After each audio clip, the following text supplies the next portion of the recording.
সেই জলসাটাই প্রকাশ্য মেয়েদের জন্য এলসিডি লাগিয়েছে। আমি নাম বলবো না, আমার আগে একজন অফ করে চলে গেছে। আমি উঠে দেখছি এলসিডি লাগানো আছে। আমি দেখে বললাম সব আলাদা, তোমরা এটা বন্ধ করো। আমি মেয়েদের এলসিডিতে অফ করি না। তা প্রথমত আমি এরম ভাষাই বললাম, আমাকে বললো না উনি করে গেছেন। তাহলে এক কাজ করো, ওনার কাকুকে তো ফের তুলে দেবো, আমি চলতে। যাই হোক, বন্ধ করলো, কিন্তু করে বিরাট সমালোচনা আমার নামে, গালি ফজিয়া। সারা দুনিয়ার লোক করে, উনি একলা করে না, অমুক তমুক কত কিছুই বলল।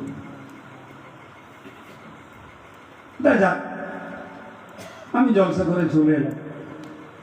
3 বছর পরে আবার দাওয়াত করতে এসছি। আমি দেখো ভাই, আমার নীতিগুলো পাল্টাইনি, আমি যা ছিলাম তাই আছি।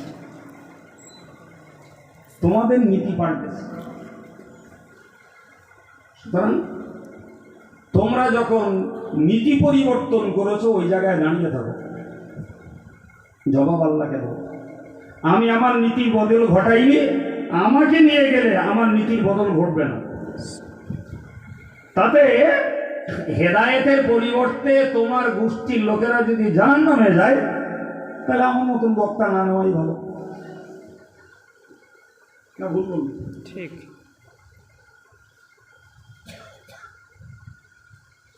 ঘন্টা 2 বসে